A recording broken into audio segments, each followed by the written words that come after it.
Hello everyone, welcome to First Chapter Friday. Our story today, it seems very dark. However, I promise you there is a light at the end of the tunnel for this book. And without further ado, the book is called Cut. And yes, it is about people who cut, but other people who are having problems and they're using alternative ways to deal with those problems. And then, of course, you find out that there, like I said, is help at the end of the tunnel. So please, if there's a trigger for you, avoid listening to this book or watching this video. And for those of you who may find some bibliotherapy out of it, welcome. It is an excellent book, and it is by Patricia McCormick. Okay. Chapter 1. You say it's up to me to do the talking. You lean forward, place a box of tissue in front of me, and your black leather chair groans like a living thing, like the cow it used to be, before someone killed it and turned it into a chair in a shrink's office in a loony bin. Your stockinged legs make a shushing sound as you cross them. Can you remember how it started, you say? I remember exactly. It was at the last cross-country meet, right around the 4-mile mark. Everybody had passed me, just like the week before and the week before that. Everybody except a girl from the other team.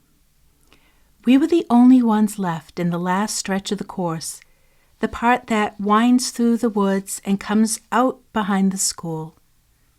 Our shadows passed along the ground slantwise. Slowly they merged. Then her shadow passed mine. The soles of her sneakers swam up and down in front of me, first one, then the other, a grid of ridges that spelt out the upside-down name of the shoe company. My steps fell in time with hers. My feet went where her feet had been. She leaned in around a corner. I leaned in around a corner. She breathed. I breathed. Then she was gone. I couldn't even picture her anymore. But what scared me, really scared me, was that I couldn't remember the moment when I'd stopped seeing her. And I knew then that if I couldn't see her, no one could see me. Sounds from the track meet floated by, a whistle trilling, muffled applause, the weak sputtering of gloved hands clapping.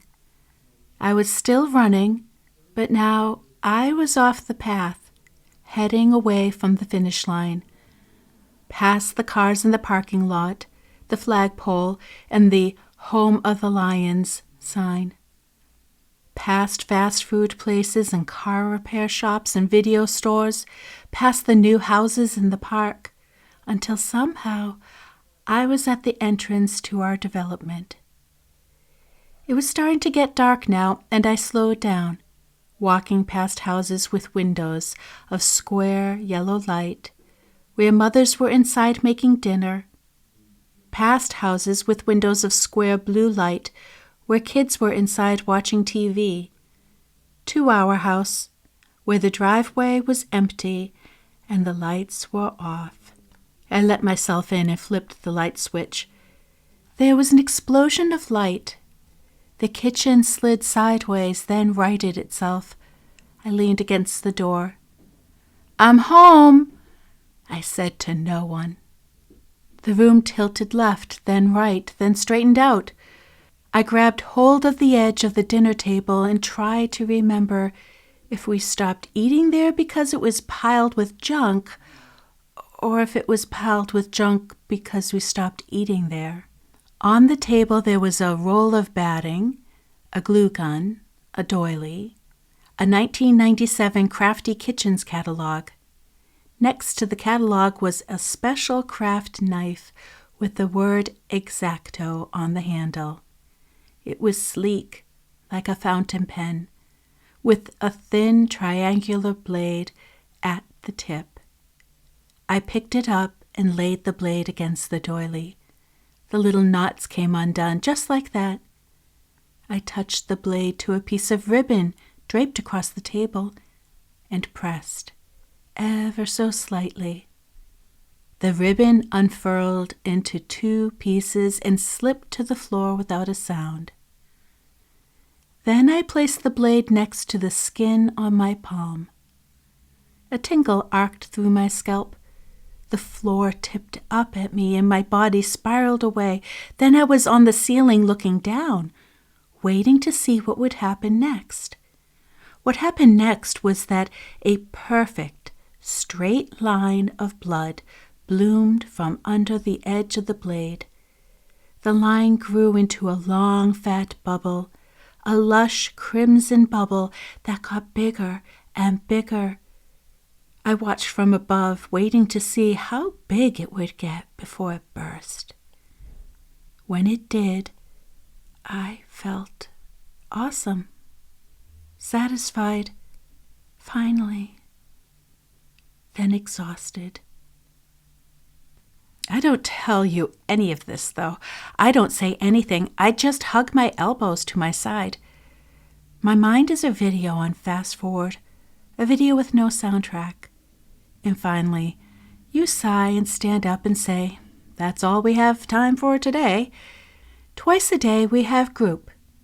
Group therapy, according to the brochure they give you at the admission office, is the keystone to treatment philosophy here at Sick Minds. The real name of the place is Sea Pines, even though there is no sea and there are no pines. My roommate Sydney, who has a nickname for everything, calls it Sick Minds. Her nickname for me is ST, for silent treatment. We, by the way, are called guests. Our problems are called issues. Most of the girls are anorexic.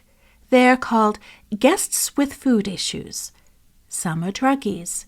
They're called guests with substance abuse issues. The rest, like me, are assorted psychos.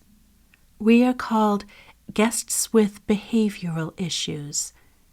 The nurses are called attendants, and the place is called a residential treatment facility. It is not called a loony bin. There aren't assigned seats in group, but people tend to sit according to issues. The food issue guests, Tara, a really skinny girl who has to wear a baseball cap to cover the bald spot where her hair fell out, and Becca, another really skinny girl who wears white little girl tights that pull around her ankles and who came straight here from a hospital after she'd had a heart attack. And Debbie, a really, really overweight girl who says that she's been here the longest, sits in a cluster of orange plastic chairs next to Claire, the group leader. The substance abuse guests, Sydney, who says she's addicted to every drug she's ever tried, and Tiffany, who seems normal but is here instead of going to jail for smoking crack, sit together on the other side of Claire's chair. I sit by myself. I pick the chair the farthest from Claire and closest to the window, which they never open, even though it is always about 100 degrees in here. Today, when Claire invites someone to start off, I decide to work on memorizing the order of the cars in the parking lot. Brown, white, white, blue, beige. Brown, white, white, blue, beige. "All right, ladies," says Claire. "Who wants to go first?" Claire makes a little tent with her fingers and waits. I lean back in my usual spot in the circle, out of her line of vision. Tara tugs on her hair. Debbie smooths her sweatshirt over her stomach, and Becca slides off her chair and sits on the carpet at Debbie's feet, her legs tucked underneath her, Girl Scout style. And no one answers. Debbie cracks her weight control gum. Tiffany, who for some reason wears a purse strapped across her chest at all times, fiddles with the latch. "Oh, come on," Claire says. "Yesterday was visiting day. Surely someone has something to say about that." I add new cars to my list. Brown, white, blue, beige, green, red. Brown, white, blue, beige, green, red. Okay. Debbie says this like everybody was just begging her to talk. I might as well go first. There's scattered squirming. Tiffany rolls her eyes. Tara, who's so weak from not eating that she dozes off a lot during group, leans her head against the wall. Her eyes droop shut. It was terrible, Debbie says. Not for me, but for poor Becca. She gives Becca's thin shoulder a gentle squeeze. Wait till I tell you what. Tiffany sighs, and her enormous chest rises and falls. Not for you, Debbie? Then how come I saw you at the nurse's desk last night begging for an escort to the vending machine? Debbie turns red. How come you're always so willing to talk about everyone else's problems? Tiffany says. What about yours? What happened at your visit, Debbie? Debbie regards her. Nothing really. Really? Sydney says, not unkindly. Really? Says Debbie. That's crap, says Tiffany. Little drops of spit fly out of her mouth. For Debbie, this is a swear. She hates it when people swear. The temperature goes to about 110 degrees. Debbie, Claire says gravely, how do you feel about what Tiffany's saying? Debbie shrugs. I don't care. Sydney points a shaky finger in Debbie's direction. You do, she says. You're pissed. Why don't you admit it, Debbie? Everyone waits. Well, I'd rather that she didn't swear. Debbie addresses this comment to Claire.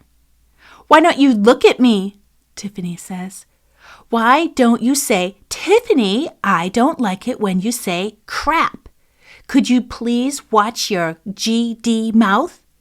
Tara giggles. Sydney tries not to. Debbie's mouth stretches into a tight smile, and then her chin starts to quiver. I wipe my palms on my jeans. I know you all hate me, because I'm not like the rest of you, she says. The effort of trying not to cry is making her face very, very red. I don't hate you, Becca says, craning her neck up toward Debbie. I don't know about the rest of you, but I want to graduate, Debbie says. I don't just want to sit around here listening to people complain about their rotten childhoods. Tiffany lifts her palms to the ceiling charade for I give up. Anyone else care to comment? Claire says. I hold very still. Claire's a hawk for body language. Biting your nails means you want to talk. Leaning forward means you want to talk. Leaning back means you want to talk. I don't move. Sydney clears her throat. I don't care if we talk about my visit, she says. People exhale. My mom kept spritzing her mouth with Binaca, but she'd had a couple of pops before she got here. My dad kept checking his watch and making calls on his cell phone, and my sister just sat there doing her math homework. The formula for converting Fahrenheit into Celsius enters my head uninvited. I try to calculate what 110 degrees Fahrenheit equals in Celsius. For my family, Sydney taps the end of a pen, flicking an imaginary ash off an end of an imaginary cigarette. That's quality time.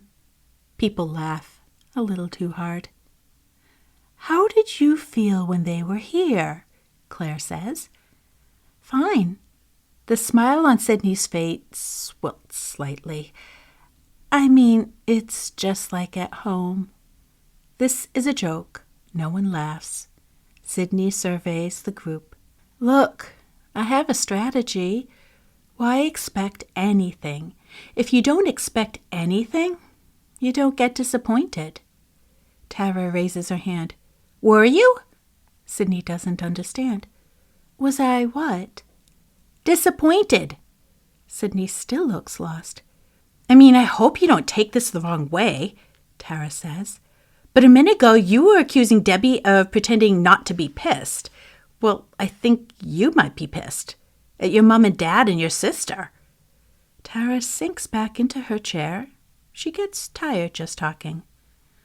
I'm not mad at my sister, Sydney says. It's not her fault. I mean, how would you like to spend your Saturday afternoon with a bunch of freaks? She clapped a hand over her mouth. Oh, no offense or anything. I mean, we spend all our time with freaks, but that's different. We are freaks. A couple of people laugh. Sydney goes on, I don't care about my mom. I mean, what do you expect? That she'd wait till she got here for happy hour? Yeah, right. But my dad... I unfold and refold my arms across my chest. Bad move. Claire notices. Luckily, Sydney keeps talking. I don't know. He's not very good at stuff like this. Sydney wrings the hem of her sweater. Her hands are really shaking now. She laughs, sort of. Then with no warning, she's crying. I'm not pissed, she says. It's just, I don't know, disappointed. I squeeze my arm to my chest, and I feel embarrassed for Sydney, the way I used to in grade school when someone wet their pants. I hate group. People always end up saying things that make them look pathetic. At least they came, said Tiffany. My dad didn't even show. Something else comes into my mind uninvited. It's an image of Dad walking up the sidewalk on visiting day, his hands stuffed in his jacket, his head tucked down against the wind. I tap on the window in the reception room. He glances up, and I see that he has glasses and a red face, and he's not my dad at all. He's someone else's dad. I go back to memorizing the cars in the parking lot. How do you feel about that? Claire says to Tiffany. Screw 'em. That's how I feel. I cross and recross my arms. Claire pounces. Callie? At the sound of my name, the heat closes in on me. I squint my eyes like I'm trying to make out something totally fascinating in the parking lot, and I think brown, white, blue, beige. I lose my place and I have to start again. Callie? Claire's not giving up. Do you want to tell us about your visit yesterday? There's a fly caught between the window and the screen. He seems sort of surprised each time. He bangs into the class, but he just staggers away, and then he rams into the class again. Callie! I pull a curtain of hair down in front of my eyes, and I wait. After a while, someone from the other side of the circle starts talking. I can't really make out what she's saying, though. All I hear is the zzz, zzz of the fly banging into the window. There's a burst of chatter as everyone files out of group. I hang behind the other girls, then I go to the hall and check out the chalkboard next to the attendance desk. On the board is a list of everyone's names and the treatments that they go to after group. Tiffany goes to anger management. Tara goes to relaxation therapy. Sydney and Tiffany also go to the infirmary for urine tests to make sure they're not taking anything. Becca, Tara, and Debbie go too, to make sure that they are taking things. Vitamins and food supplements for Tara and Becca, heart medicine for Becca, Prozac for Debbie. After that, Debbie goes to an exercise room where the trainer puts her on a treadmill. Tara and Becca get taken on a slow walk around the grounds to make sure they don't go on the treadmill. There's nothing on the board next to my name. I don't get taken anywhere. I duck around the corner before anyone can see me checking the board because the other day I overheard Debbie, who spends a lot of time hanging around the attendance desk, telling Becca that the people at Sick Minds were still trying to figure out what to do with me. When you're a level 1, a new guest or a guest exhibiting inappropriate behavior, you aren't allowed to go anywhere unsupervised. Level 2s, anyone who's accumulated 10 points for appropriate behavior, allowed to go the day room and to their appointments on their own. but they have to get escorts to go to the laundry room or the vending machine. Level 3s, people who are about to graduate, like Debbie, are the escorts. But even level 3s with food issues have to get attendants or other level 3s to escort them to the vending machines. It's complicated learning the sick mind system. It's easier being a level 1 if you ask me. Since I'm a level 1, the only place I go while everyone else is in treatment is study hall. It's supervised by an attendant named Cynthia, who sits in the front of the classroom, answering multiple choice questions in a big workbook. The only good thing about afternoon study hall, besides the fact I'm usually the only one here, is that it's quiet. There's signs all over the place politely reminding us guests to respect each other's need for silence, at least in here.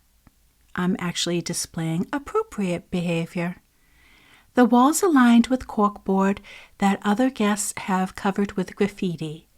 I spend a lot of time reading their messages, names and comments like, "This place sucks," or "Miss Bryant is a bitch." Ms. Bryant is either the lady who works in the admissions office or the head of the place. I'm not sure. Mostly I listen to the rustling of papers as Cynthia turns the pages in her workbook. I take my favorite seat in the back of the room, in the corner farthest away from Cynthia, and I pretend to do the geometry assignment that my school faxed in. Really, I watch the dog, who lives next to the maintenance shed. All he does is sleep and pace. Mostly he sleeps, but right now he's pacing back and forth in front of his doghouse. He's barking like mad at a delivery truck that's coming up the driveway. He trots to the end of his chain, barks, then turns and trots back.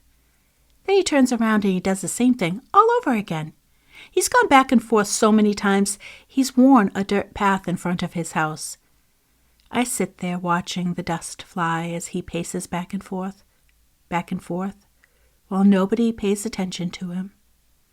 After a while, I get up and I move to a desk facing the wall. Ruth, a level 3 from another group, arrives at the door on time as always to escort me to individual. Ruth is this very shy girl with bad skin and a way of ducking her chin inside her turtleneck. She just appears at the door every day at the same time, waiting for me to notice her. She looks so uncomfortable with her chin jammed into her chest and her hands shoved into her pockets that I always just get up and go with her. The truth is, I don't mind being escorted by Ruth. I sort of like listening to our sneakers squeak along the hallway and not worrying that Ruth's going to try to make me talk. And I have a feeling that maybe Ruth doesn't mind escorting me either. Because when we get to the waiting area outside your office, sometimes she hangs around a while, even though technically she doesn't have to. After she goes, it's just me and the little white plastic UFO on the floor outside your office. Mrs. Bryant, who gave me my tour on the first day and who I've never seen since, said the UFO, which looks like a plastic party hat with a motor inside, is called a white noise machine. She said all the therapists have them outside their doors, so people in the hall can't hear what the guests are saying inside. The UFOs, however, don't drown out the yelling or the crying. Since I am not talking or yelling or crying, you could turn the UFO off during our session. That way, sick minds could save a little on the electric bill. I think about telling you that, but of course that would require talking, which would require turning on the UFO. You open your door and you invite me to come in. I consider lying down on the couch, thinking how nice it would be to take a nap there for the next hour. But I sit in my usual spot, the corner farthest from you and your dead cow chair. You sit down and ask about visiting day. How was it for you? You say.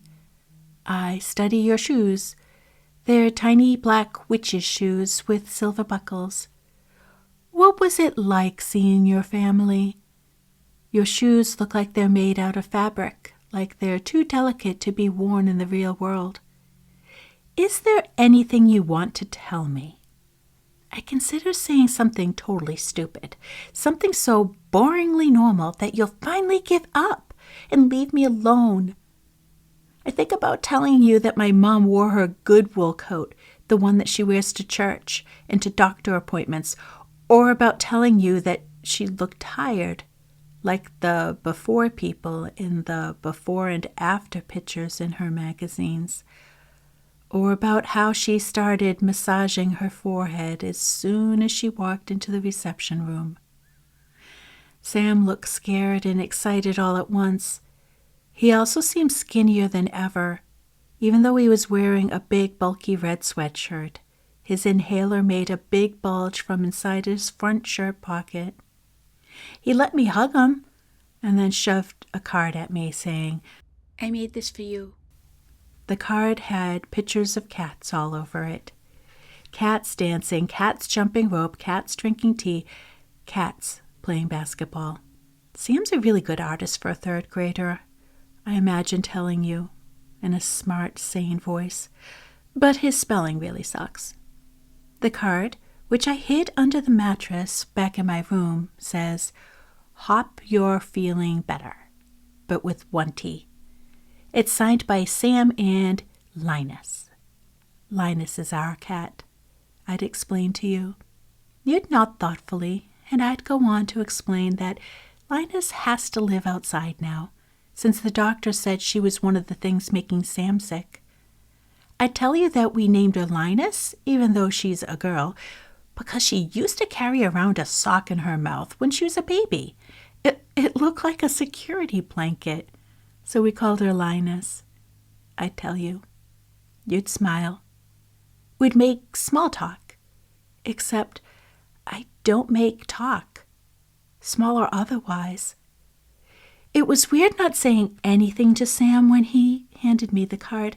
I pat him on the head instead. Then my mom started sniffling, so I was able to walk away and get her a tissue from the coffee table. That's one good thing about this place, I tell you, or I would tell you. There are tissue boxes everywhere. I steered my mom and Sam over to a couch in the reception room. Sam looked around, his mouth hanging open like it does when he watches TV. "Why is this place called Sea Pines?" He was waiting for me to answer, I think, but I was too busy pulling on a loose thread on the seat cushion. I pictured the whole couch coming unraveled and the three of us sitting on the floor in a giant pile of couch thread. My mum was rubbing her temples. "It's just a name, Sam, like Pembroke Manor, where Graham lived, she said finally. "Where Graham died, you mean?" Sam said. Well, she gazed past Sam around the reception room, trying to see what the other families were doing.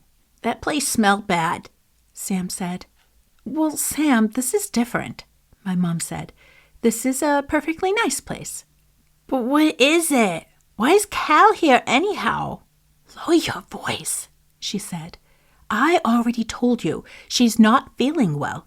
"She doesn't look sick." "Shh," she said. "Let's talk about something pleasant during the time we have. Shall we?" She folded a tissue in her lap and then turned to me. "How's your roommate? Is she a nice girl?" I got up and stood by the window, scanning the parking lot for my dad. I saw a man coming up the sidewalk, and I tapped on the window. He lifted his head, and I realized he wasn't my dad at all. The sliding doors opened, and the man came in and gave Tara a big hug. "If you're looking for Dad, he's not coming," Sam said. My mom blew her nose. I kept looking out the window. I didn't expect to see our car in the parking lot since my mom doesn't drive anywhere anymore. She's terrified of big trucks and of missing her exit on the highway. She's also terrified of E. coli and hamburgers, children nappers at the mall, lead in drinking water, and of course, dust mites, animal fur, mold, spores, pollen, and anything else that might give Sam an asthma attack. I don't know what I expect to see in the parking lot, but I kept watching. "Mommy," said Sam, "can I get some candy?" He was pointing to the vending machine. My mom said yes, and I thought about how Sam could just walk over and buy himself a Snickers without an escort. My mom gave him a bunch of quarters, and he skipped over to the vending machine. "Daddy's putting in some extra hours," my mom whispered when Sam was out of earshot. "He's trying to make a little extra money." She folded her tissue into a neat square, then a smaller one, then an even smaller one. Keeping track made me dizzy. "We got a letter from the insurance company." She was speaking so quietly I had to lean in to hear. "They won't pay for your treatment here." The reception room lifted off the foundation, floated for a second, and then became solid again. I checked to see if my mom noticed. "They say they won't pay because this thing you do, cutting yourself, they say it's self-inflicted. They won't cover things like that are self-inflicted." The room hovered in the air again. Then the floor slid away, and I was on the ceiling looking down at a play. The character who was the mom was still talking, the one who was me, fiddling with a piece of thread on the couch. Offstage, a Snicker bar clattered down the insides of a vending machine. I tried to concentrate on what the mother was saying. Something about seeing friends at the mall. "I told them you were under the weather," she said. The tissue, now a tiny, tiny square, wobbled in and out of focus. "Are you keeping up with your schoolwork?" The mother's mouth was moving, but the character, who was me, was walking away, through the maze of sofas and coffee tables and more sofas until finally I was in the visitor's restroom, rubbing my wrist along the teeth of the paper towel dispenser.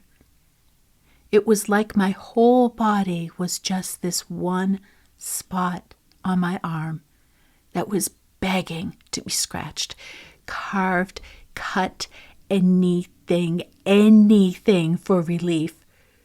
There was a jab, bright beads of blood, and finally I was okay. I pulled my shirt sleeves down, pressed my cheek against the cool tile wall for a minute, and then walked back into the reception room like everything was fine. Except that the reception room was practically empty. I'd been in the restroom only a minute, I thought, but my mom and Sam and just about everybody else was gone. I made my way through the grid of sofas and coffee tables, forcing myself to concentrate to slow down so I didn't break into a run. I finally found Sam down the hall, sitting by himself in the game room, this dark little library-type place where they keep board games and cards that nobody ever plays. The game room is my favorite place here. I go there just about every night during free time to get away from the fake laughter from the TV in the day room, and the fake applause from the TV at the attendance desk, and all the radios and blow dryers in the dorm. When I came in, Sam turned around and he grinned, showing off his big, new rabbity front teeth. "Cal, look what game they have," he said. "Connect 4. Connect 4, a kind of tic-tac-toe where you have to get 4 checkers in a row in a plastic stand, is our favorite game to play together. We started playing it when Sam first got sick, and he wasn't allowed to run around anymore. In the beginning, I let him win, because he was younger and because he was sick. Now he beats me every time. I don't know how he does it, but Sam has this way of seeing 2 or 3 ways to win. Meanwhile, I use up all my moves trying to block him, or trying to get 4 in a row in a straight up and down line, until Sam yells, "Gotcha!" and then he points to some diagonal row that I completely overlooked. "Want to play?" he said. I checked to make sure no one was around. "Sure," I wanted to say. "Sure."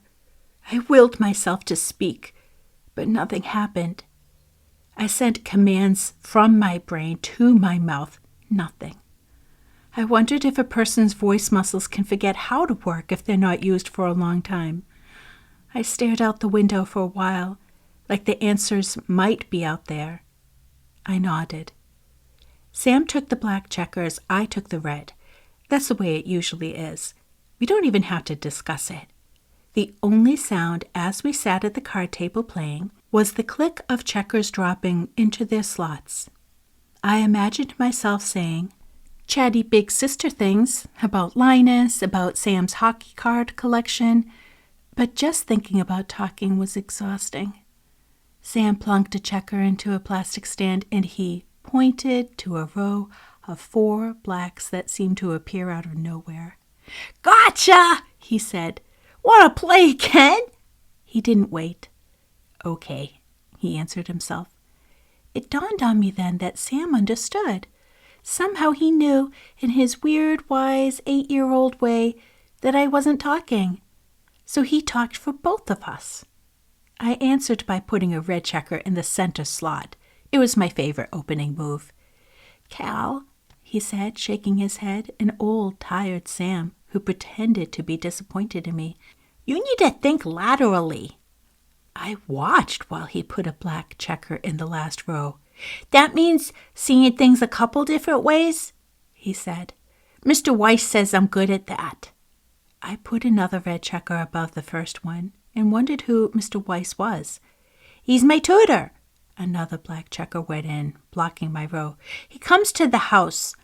That meant Sam was too sick to go to school again, which meant my mom must be more upset than ever, which meant my dad would be spending more time than ever at work, or more time out with customers, or people he hoped would be customers but somehow never turned into customers. "Don't worry," said Sam. "We don't have to pay for it. School pays for it." I had no idea where to put another checker, so I tried to start another row from the bottom. "Gotcha!" Sam pointed to a diagonal row of black checkers. "Lateral thinking, Cal." He set up another game so we could play again. "Mom went to talk to one of your teachers." Something about the way he said that. Something about how it was such a little kid thing to say made me feel bad. He put a black checker in the last row. "She went to find her when you were in the bathroom." I put a red checker in the center slot again. I didn't have the energy for lateral thinking. Sam held his checker in the air, poised to move. "When are you coming home, Cal? No one will tell me anything." We sat there for a while. I couldn't tell how long. Sam's face went from hopeful to serious to worried to something I couldn't quite read. "It's okay," he said finally. "It's just that Linus misses you." I look up and take in the sight of you, still sitting there, your ankles crossed, your notebook in your lap. I hate that notebook because I know some random things like your chair reminding me of the dead cow could wind up in there. Proof that I'm crazy. But what I really hate is how every day when I come in, you turn to a fresh page and write in the date. And how every day when I leave and you walk me to the door, I can see that the whole page is empty. You cap your pen and stand up. It must be time to go. The cafeteria here has a humid, steamed vegetable smell that's enough to give anyone food issues. What's worse than the smell, though, is the noise. Sometimes, like when I'm in study hall or in the game room, I can pretend that this place is a boarding school. But when all the guests from all the groups are together in the cafeteria, shouting and laughing and arguing and eating, you know you're in a loony bin. Our group has to sit together at meals. Sydney sets her tray down in the empty space next to mine. "I figured out sick mind's food philosophy." She says this to the table at large. The food issue people lean in attentively. I swirl my pasta around and around my fork till it slips off. "There are 4 basic food groups here: pasta, purees, puddings, and potatoes," she said. "They only serve things that begin with a P. Debbie sighs. Seriously, Sydney said, have you ever noticed? I'm sick of pasta, Tara says. All those carbohydrates are an issue for me. Yeah, said Tiffany. This stuff is crap. We had chicken last week, said Debbie. Yes, Debbie, we remember. It was the high point of your life. Because we guests can't be trusted with real silverware, the food usually has to be mushy enough to eat with plastic spoons. Last Thursday, though, we had chicken a la king, and since Debbie's the only level 3 in the group, she got to hand out stubby plastic forks and knives. She got to collect them at the end of the meal, too. It's sort of like being on a picnic, she had said. Sydney changes the subject. Look, she says, pointing across the room. It's the ghost. The woman with the gray braid down her waist is waltzing around the salad bar. She's wearing a long white dress, and her arms are stretched out like she's got an imaginary partner. She's from Humdinger. What's that? Says Tara. The wing where they keep the real psychos. You mean Hammaker? Debbie says. Humdinger, says Sydney. You have to be a real humdinger to get in. People laugh. Once you get in, you never get out. No one laughs this time. Dinner doesn't take long. That's because the first person back to the day room gets the remote control. Tonight, though, there seems to be a delay. I pick up from the chatter that something special is going on. That's great, Debbie coos to Becca. You're doing really great. Becca lowers her lashes and picks a crumb off the corner of her brownie. Then she puts the crumb on her plate and cuts it in half with her plastic spoon. You're gonna eat the whole brownie, right? Debbie says this loudly for everyone's benefit. Becca nods demurely. Come on, she says, giving Debbie's arm a nudge with her little elbow. You know I can't eat it if you're all watching. Okay, Debbie announces. No one look at Becca. Sydney pinches her thumb and index finger together, giving Becca the A-OK sign. Then everyone makes a big show of looking away. I push my chair back, finger the metal strip around the edge of the table, and I stare underneath people's feet. The din of plates and cups clattering and people shouting "Ebbs," then picks up, louder than ever. That's when I see Becca slide the brownie off her plate into her lap. She wads it up into a napkin and mashes it flat and stuffs it in her pocket. After a while, Becca says it's okay for people to look again. Then there are oohs and ahs. 3 chimes sound, signaling the end of dinner. Debbie says that we should let Becca be in charge of the remote control that night. Later, while the girls are in the day room watching Jeopardy, I hide in a nook near the attendant's desk, holding a pile of laundry and waiting until the coast is clear. I have to do laundry every couple days because just about all my mom packed for me is pajamas. Nightgowns, actually. Brand new ones with daisies and bows. I watch for Rochelle, the bathroom attendant, to leave the desk and take her post on the orange plastic chair between the toilets and the showers. Then I inch up to the desk and I wait for Ruby to notice me. Ruby's skin is indigo, and her hair is a silver of an antique teapot. But the thing about Ruby is her shoes. They're old-fashioned white nurse's shoes.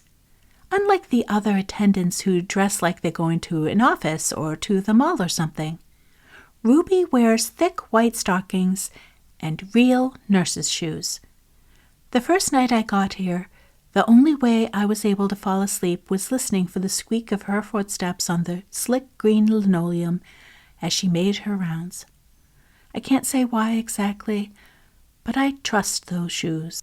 Ruby's sitting down, knitting, something pink, maybe a baby's blanket. As I watch her knobby hands fly over the yarn in time with the whish and the click of the knitting needles, I wonder what Ruby does when she's not at sick minds. If she's somebody's grandmother, maybe, or somebody's next-door neighbor. She smiles when she sees me. "Need an escort to the laundry room?" she says. I kept my gaze locked on the pink thing unfurling beneath her knitting needles. "Yes, indeedy," she answers herself. "Give me a sec, okay?" She doesn't even wait for me to respond. "Okay," she says. Like Sam, Ruby doesn't expect me to say anything. She's happy to do the talking for both of us. I lean against the desk and I watch while she swept up the yarn round her finger and finishes off a few more stitches. Then she puts her knitting on the desk and hoists her short, dense body out of her chair. Her keys jingle, and she says, "Okay, baby, let's go." I try to figure out the right amount of space to keep between us as we walk down the hall. At first, I stay close to the wall, but that feels wrong. So I move closer and I try to match my stride to Ruby's. I bump into her, then veer away. After that, I stay next to the wall. When we get to the stairs, Ruby holds the door open, then lets it fall shut behind us. We're in our own small world now, the hushed world of the stairway, where all the noise from the dorm, the constant music and talking and TV voices doesn't exist. She stops a second and holds out her hand. In it is a small butterscotch candy, the kind my Gram used to keep in a dish in her living room. "Go on, take it," she says. "It's all right. You're not one of those food disorder girls, right?" She tucks the candy into my hand. "Right. Besides, a little something sweet never hurt anybody," Ruby says. "I may not have a degree in psychology, but I know some home truths." She taps the space between her breasts, as if that's where home truths might be stored. When we get down to the laundry room, Ruby unlocks the cupboard where the detergent is kept. Then she leans against the wall and watches as I put my jeans and shirts in the wash, measuring and remeasuring the soap powder, arranging and rearranging the clothes, and hoping Ruby will say more about her home truths. But she doesn't. All I hear is the sound of plastic crinkling as she unwraps a butterscotch candy for herself. "All right, baby," Ruby says when I close the lid of the washing machine. "Let's get ourselves back upstairs." On the way back up, we pass a fire exit sign with a diagram and a big red arrow next to the words, "You are here." And I wonder, if Sick Minds was on fire or something, would I be able to scream? There's a lot of crying here at night.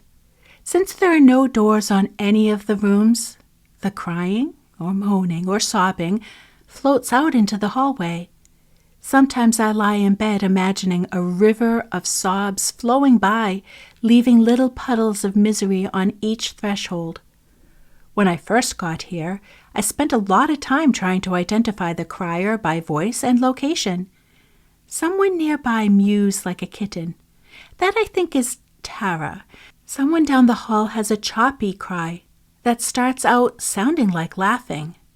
That, I'm pretty sure, is Debbie. But after a while I decided that trying to guess which crying went with which girl just made it harder to fall asleep. So I came up with a game that helps take my mind off the crying. It's simple. I lie there and focus all my attention on the sound of Sydney's breathing. Sydney, who falls asleep right after lights out, sleeps on her back, her mouth wide open. If I listen hard enough, I can hear her breath go in with a slight ah sound and out with a ha sound. And if I try really hard, I can tell the exact moment when the inhale turns into an exhale.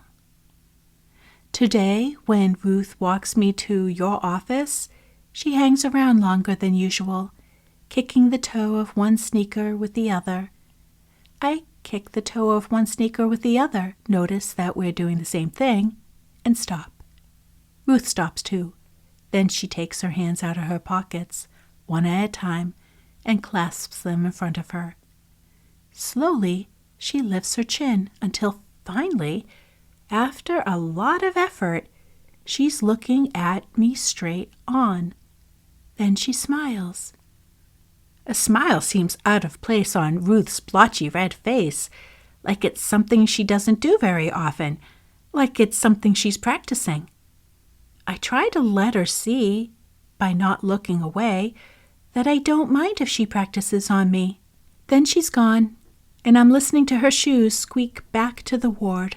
You lean forward in your dead cow chair. I pull back. I have a theory, you say. I decide then that I want to know exactly how many stripes there are on your wallpaper. Tan white, tan white. I don't know why you're not speaking to anyone. The stripes turn faint, and it's hard to see where the tan stops and the white starts. But I would guess that not talking takes an enormous effort. I picture myself running after school, something that takes a lot of effort, at least at first. After about the first mile, though, the whiteout effect would kick in. I'd stop noticing trees or the road or whether it was cold or even where I was going. It was like someone came along with a giant bottle of whiteout, erasing everything around me. Sometimes I'd even forget that I was running, and all of a sudden I'd see a building or a road that I'd never seen before, and I'd realize that I'd gone too far.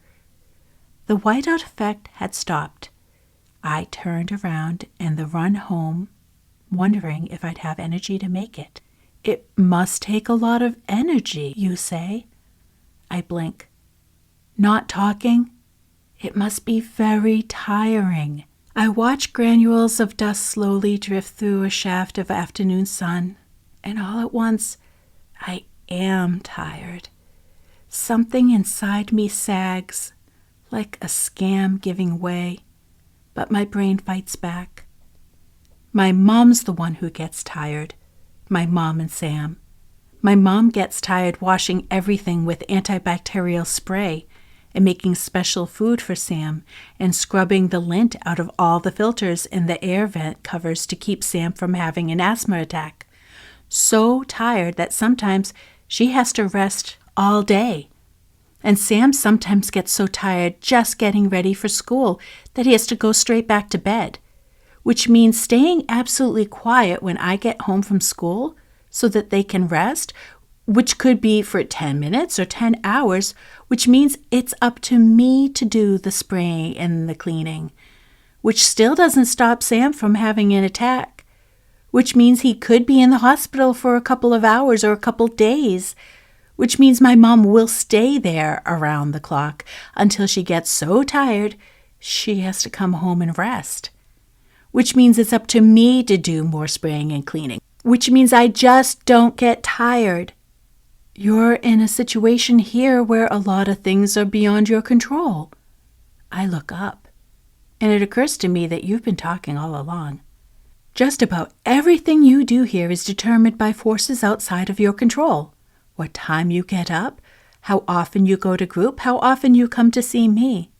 Am I right? I understand now that you're talking about sick minds. I go back to counting the stripes on the wallpaper. Sometimes when we're in situations where we feel we have nothing in control, we do things, especially things that take a lot of energy as a way of making ourselves feel like we have some power. The tan and white stripes melt together. But Callie, your voice is so quiet, I have to stop counting just a minute to hear it. You'd have so much more power if you would speak. Sometimes when we're in situations where we feel we're not in control, we do things, especially things that take a lot of energy, as a way of making ourselves feel we have some power. The counting of cars outside the window pauses. But Callie, your voice is so quiet, I have to stop counting altogether to hear it. You'd have so much more power if you would speak. From Cut by Patricia McCormick. You definitely understand what's happening in the book, and hopefully you're starting to care for Callie like I did when I first read this book. And you want to know, will she be able to speak again? Will she be able to deal with her problems in a healthier way?